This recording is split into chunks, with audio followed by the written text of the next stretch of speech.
This is the smell of the leftover tuna fish sandwich you left in your lunchbox over the weekend in a wimpy trash bag. Wimpy, wimpy, wimpy! Blech! And this is the smell of that same sandwich in a hefty, ultra-strong trash bag. Hefty, hefty, hefty! Ah, smell the difference? Hefty Ultra Strong has Arm & Hammer with continuous odor control, so no matter what's inside your trash, you can stay one step ahead of stinky. And for bigger jobs, try the superior strength of Hefty Large Black Bags.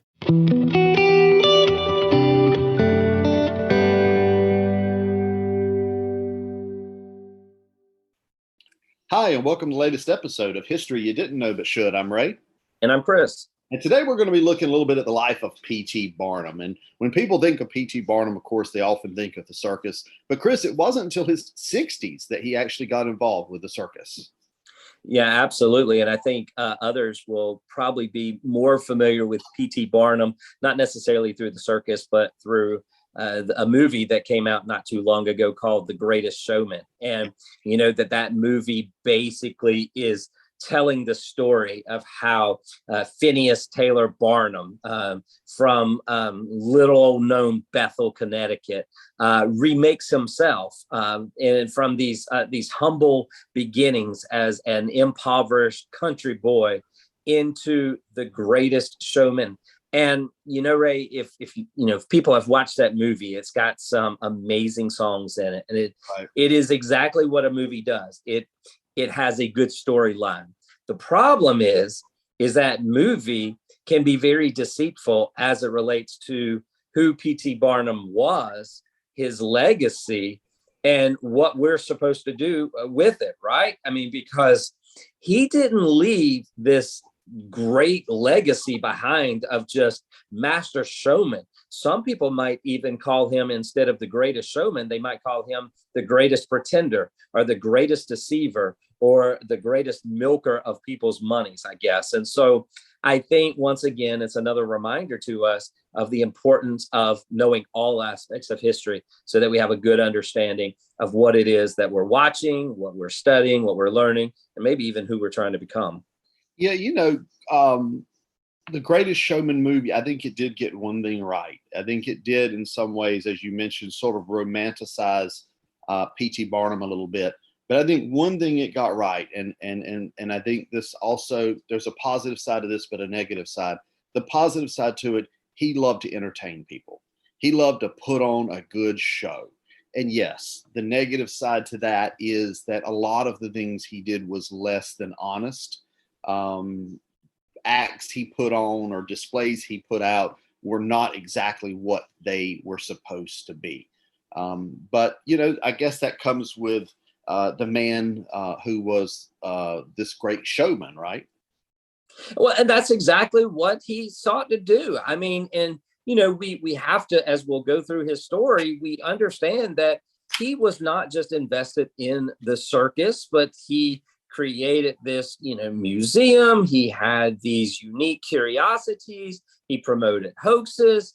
And of course, as with any great showman or great entertainer, he even becomes involved in politics. And so he is all around involved in anything and everything. But I think you're right. I think that's why it's so important that we blend the entire story of him, because there are some things he did that was questionable, but there are some things that he did that was really, really good. I mean, he improved the water supply when he was mayor of Connecticut. He was strong about enforcing liquor laws. He brought gas lighting to streets. So you have all of those things that he's doing, but he's basically known for his museum of, quote, freaks, and for his entertaining, and I think, right, we'll even tell our listeners some stories today of some things he did that people don't even really know, and probably maybe beginning with like his first great trick, which has a lot to do with your good buddy, George Washington. Yes, it did.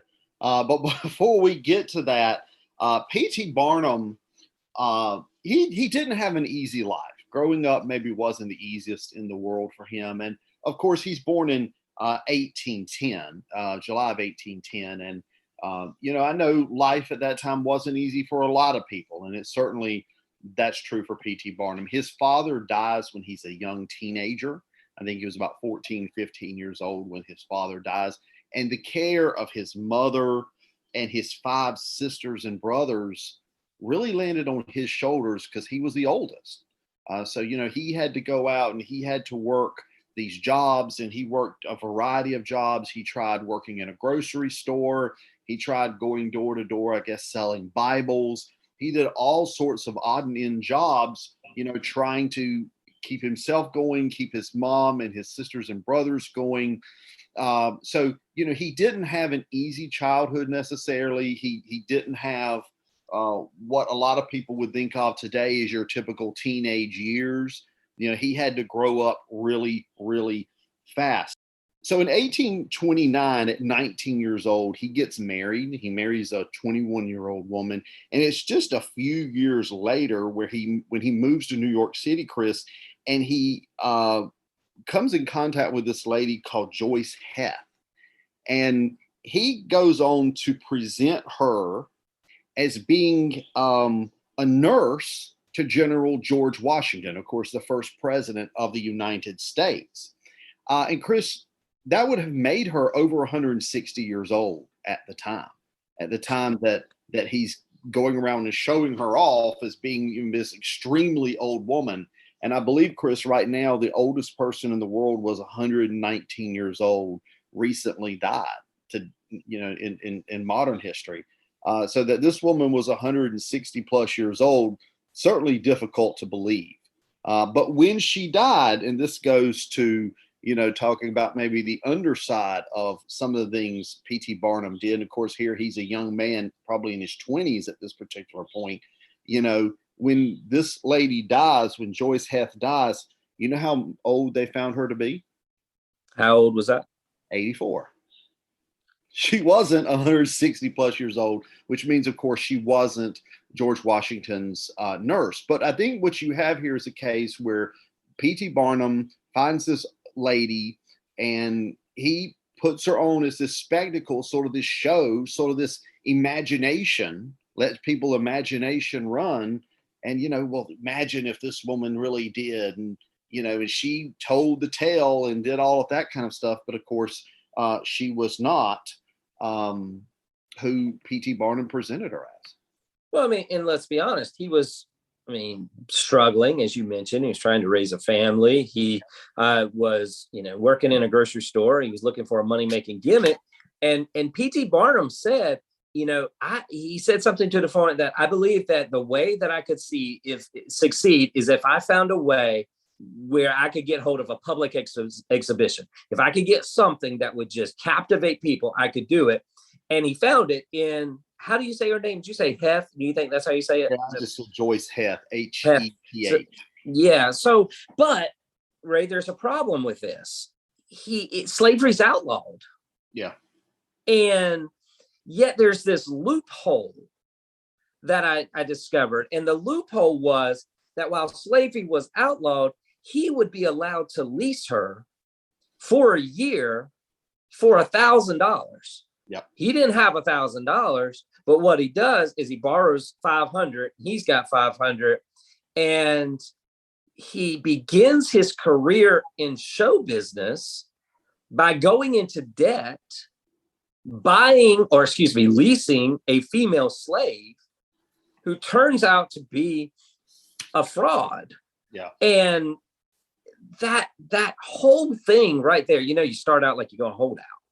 And all of a sudden, these people are just craving seeing this, right? But Ray, you started something else that when she died, and by the way, he worked her hard. Yeah. He worked her like 6 days a week, 10 to 12 hours a day.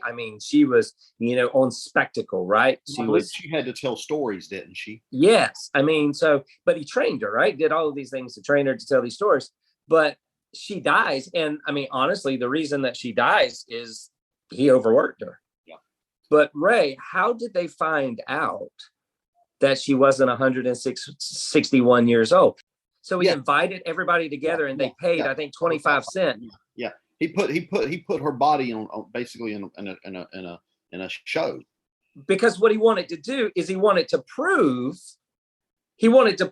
that, look, she's 161. We're going to prove we're going to prove these things. So he hires this guy who is a mortician or whatever to come and do the autopsy. And the autopsy is done as people gather and they pay to watch this happen. So is that the idea of a great showman, where you get people to pay 50 cents to see a live autopsy of her body in a New York saloon? And, then he says, ta-da, see, she's really only 81. Yeah. I think it's, there's a phrase that was often attributed to P.T. Barnum. And I don't think, and I can't remember where I saw this, but I don't think that it is true. It's something along the lines of there's a sucker born every minute. And I think that though the phrase is often attributed to Barnum, it probably didn't originate. But I think that's what you see. He's willing to turn anything into a show. And he actually does say, there's another quote by Barnum where he basically says people like being deceived. People like being fooled. They don't mind it. They don't mind that this woman was not really George Washington's nurse. They don't mind that she was not really 160 years old. They don't mind that in the autopsy it proves she's only 84. Doesn't matter. People enjoy the show. And that, in his mind, I think that was all that mattered. And, there's going to be another act he's going to bring on later, the bearded lady.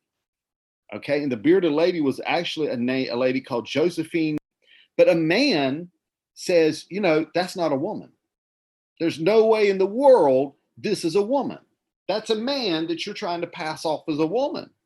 So the man files a lawsuit against P.T. Barnum.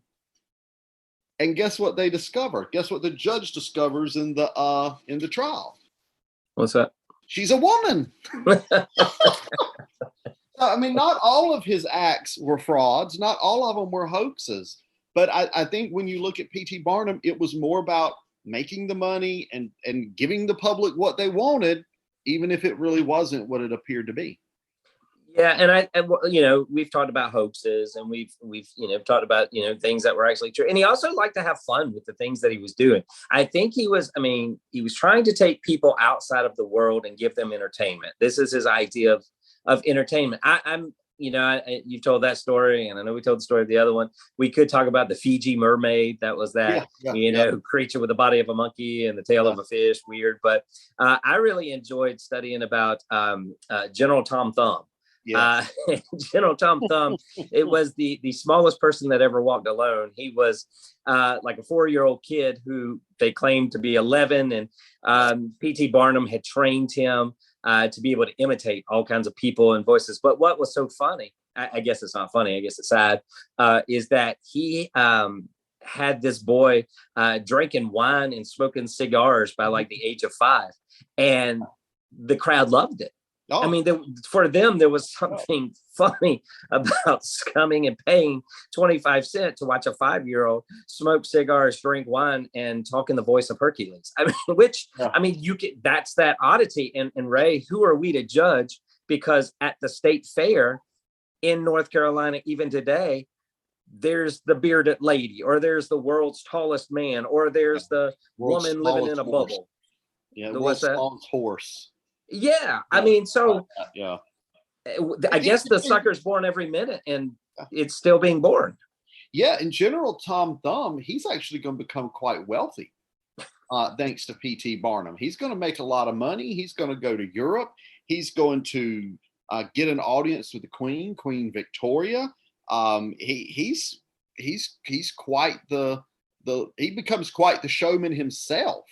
Yeah. Now, unfortunately, he dies. I believe he died at the age of 45 years of age, 45 years of age. But he dies basically broke because he had spent it all. But he got a lot of money during his time working with P.T. Barnum, doing the shows.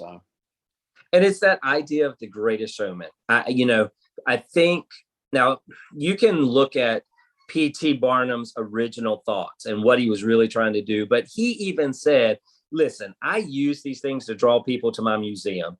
And he was actually quoted as saying, quote, "I don't believe in duping the public, but I believe in first attracting and then pleasing them." So he was, before Broadway shows, before amusement parks, before, all of these other things, he was like, give them a show, give them something to laugh about, give them something to enjoy. But this also started to impact his personal life as well. He started to have some issues because he would go out there and, I remember his fascination with, she was the Swedish Nightingale, I think.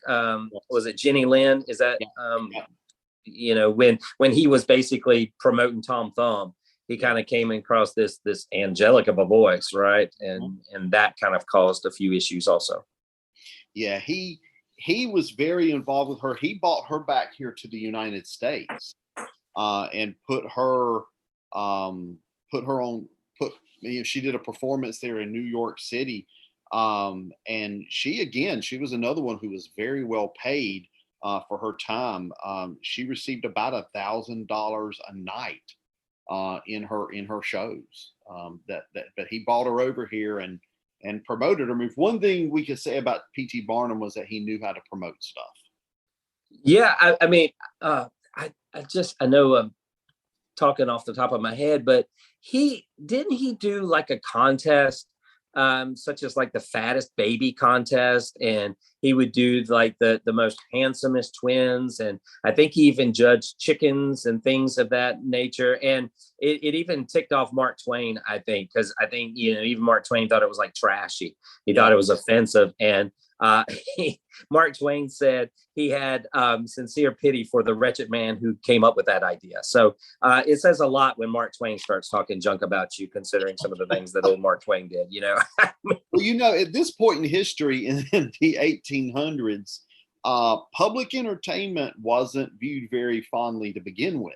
Right. So just on the surface, going to shows or these type of things wasn't necessarily viewed by the proper people as being a good thing to do. So it was already a little shady. And then, the stuff you talk about Mark Twain pointing out.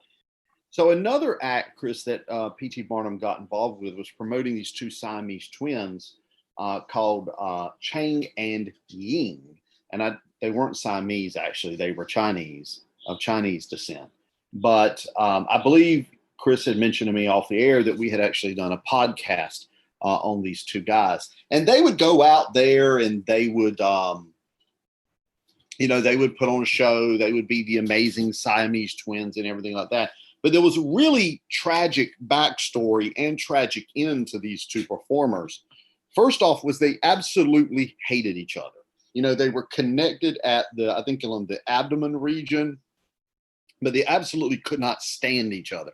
Imagine having to spend 24 hours a day, 7 days a week attached to a person you did not like.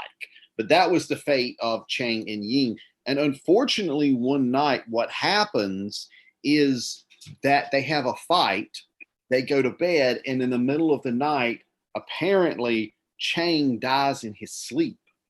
Ying wakes up to find that Chang is dead, only to die a few hours later himself, because of course they were sharing a bloodstream and a liver and all of that kind of stuff. So a very tragic end there to at least one of the acts that P.T. Barnum was involved with. And I do invite our listeners to go back and look for that episode, because it was really interesting. It's a North Carolina based, we talk about North Carolina connections with that as well.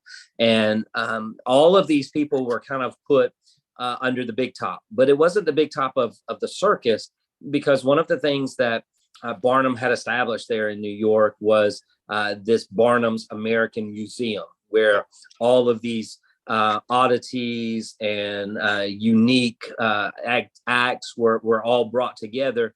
And Ray, I think here's the problem with P.T. Barnum, because there is so much going on with this that, he does some things, the story of Heth that we've mentioned. But what he was trying to do is, we have to think that this was going on during the Civil War, and that he was trying to draw audiences out from the confines of the war.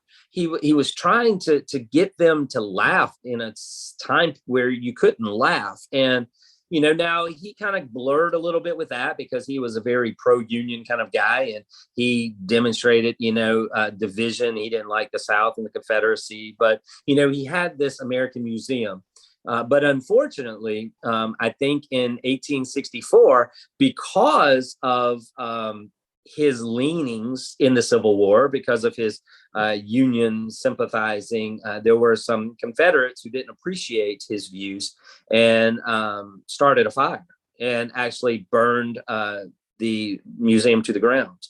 Yeah. And he would reestablish it in another location, trying to get it started again, but it also was destroyed by fire. And so much so that he would never be able to have a building such as the American Museum. But then, as you mentioned at the beginning of the podcast, oh, by the way, I thought it was interesting. He had, was it 2 whales, I think, that were in exhibit that actually just a horrendous death because they died in their tanks because of the fire, and they weren't able to rescue them, right? He also had an elephant called Jumbo. Jumbo the elephant. That's right. Yeah, I think he was like 11 foot tall or something like that, and got hit by a train or something. Yeah, so just a lot of tragedy there. But I think that leads to, he's now turned 60 years of age. His museum is gone. He's in need of money. And it's at that moment that he decides to take his museum on the road. And he created what would be known as a traveling circus. And he put it in there that it would be, because this is him, the greatest showman. He said it would be the greatest show on earth. Yeah, it starts in 1870 when he gets a proposal from a Midwestern circus, and basically to collaborate, work together, and they do work together. And eventually he comes into partnership with a guy called James Bailey, Barnum and Bailey, and they have their show, Barnum and Bailey, the greatest show on earth. It's after the death of P.T. Barnum, and then later after the death of James Bailey, that the circus entrepreneurs, the Ringling Brothers, purchase Barnum and Bailey, and thus you get the Ringling Brothers and Barnum and Bailey combined circus. Ultimately, they drop the term combined, and it becomes Ringling Brothers and Barnum and Bailey Circus, holding that tagline, the greatest show on earth. Yeah, and he will basically use that to go for it. He's the first one, I think, that has a circus that has like 3 rings, which, we are familiar with. He puts them on a train. He's probably the first one that owned a train, and he got all of these individuals. And that was wonderful because we have to understand during this time, they had more train tracks than they had highways. And so there would have been no way that he could have gone from city to city and place to place with that much of equipment and animals if he hadn't have had the train. So that was, once again, just his innovation and his ideas that he had that allowed it to be successful. But, Ray, as we've mentioned with Mark Twain and with some others, not everybody liked him. Not everybody agreed with him. They would call him a humbug. They would call him all kinds of other types of names, and he actually appreciated that. He, I think he wrote a book, didn't he? And that was actually, I think, called something like The Humbugs, I think. So he, and he believed very strongly in being an entertainer, but his life was filled with tragedy. It was filled with a lot of ups and downs. And I do like the fact that he did try to enter into politics.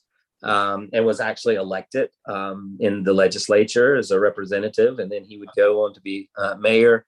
But one of the things I think that could redeem him from the slave episode, because his first foray into entertainment was that dark leasing of a slave, is that later on in his life, I don't remember the year, but he basically stood up in public and he acknowledged that a human soul, regardless of its color, was precious in the eyes of God. And he acknowledged that he had owned slaves when he lived in the South. He said, I whipped my slaves, but I should be whipped 1,000 times for what I did. So I think, and I don't think this was his showman side. I think this was his personal side. I think one of the things I think we could take away from the story of P.T. Barnum, whether it's his showman side or his personal side, is that people are not two-dimensional. People are far more complicated than that. And when you look at any one individual, whether it's P.T. Barnum or George Washington or Thomas Jefferson or Franklin Roosevelt or anybody else in American history or world history, indeed, you can find good things about them, and you can also find a lot of bad things about them. And Chris, if it's true of them, it's true of us as well. So let me. I know we've got to wrap up, but let me ask you this question, because I read an interesting quote that was talking about Barnum's legacy, and I kind of want to get your take on it. This Greatest Showman movie is a really good movie. It is. It kind of shows some of the struggles, but it doesn't really show the darker side of P.T. Barnum, I think. And here's the quote that I wanted to get your opinion on. This was from a guy who wrote about Barnum, and he said this. He said, quote, "The story of his life that we choose to tell is in part the story that we choose to tell about American culture. We can choose to erase things or dance around touchy subjects and present a kind of feel-good story, or we can use it as an opportunity to look at very complex and troubling histories that our culture has been grappling with for centuries." Ray, I think that fits very well into the state of our culture today, where we're dancing around a lot of touchy subjects and we're trying to present feel-good stories when we are living in nothing like a feel-good story. And so I wonder, is there some truth to that about how we use Barnum's legacy and kind of how we're talking about American culture today? I think so. I mean, I think we do tend to, I think the error people make with history is going to be one of two. They're either going to romanticize it to the point where they sort of wash out all the bad stuff. We don't want to talk about something that makes somebody uncomfortable, or we don't want to talk about something that might make somebody look a little less grand than we thought they looked, on the one side. But then on the other side, I think there's the tendency that people have today to demonize people throughout history. And I think what both tendencies do is they ignore the complexity of a person, that a person is not a one-dimensional or even two-dimensional being. People are very complicated. And so whether you're talking about a P.T. Barnum or George Washington or Thomas Jefferson, there's things that these people did that were great, that were good. And then there were things that these people did that we look at and we just say, we wish they had not done that. And that leads me to just one final quote, but I just think it sums it up so well, is that the late historian, Daniel Borstein, that he said, contrary to popular belief, that Barnum's great discovery was not how easy it was to deceive the public, but rather how much the public enjoyed being deceived. Yeah. I don't think that things have changed, and that Barnum's legacy is still out there and is possibly still true. Yeah, people love a good show. People love escapism. People love to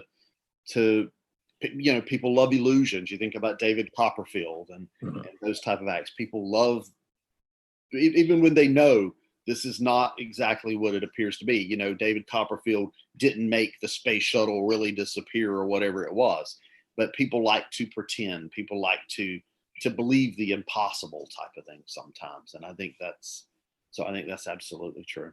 Fascinating man who has a lot of life lessons. And I encourage our listeners, there's a really good website that's out there talking about the Lost Museum, which talks about P.T. Barnum's American Museum. And there's some controversies that we didn't even discuss. We could do another podcast on this.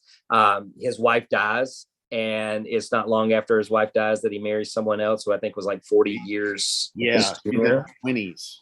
Yeah, and you've got that. There's a lot of things that are still left to be talked about with Barnum, but I do think it's important for us to just remember that there are multi-dimensions in all of us, and that as historians, as citizens, and as people who care about the society we live in, we must be culturally literate, and we must truly understand all aspects, as you and I say all the time, the good, the bad, and the ugly.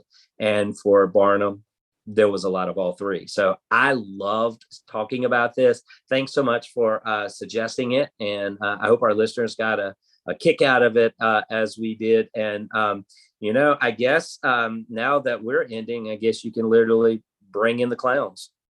Yeah, that means it's my turn to talk.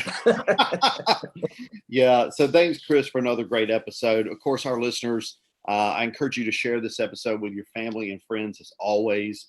Share our episodes. You can find episodes of our podcast on Sounder FM, on Spotify. You can find us on Facebook. You can find us on Twitter.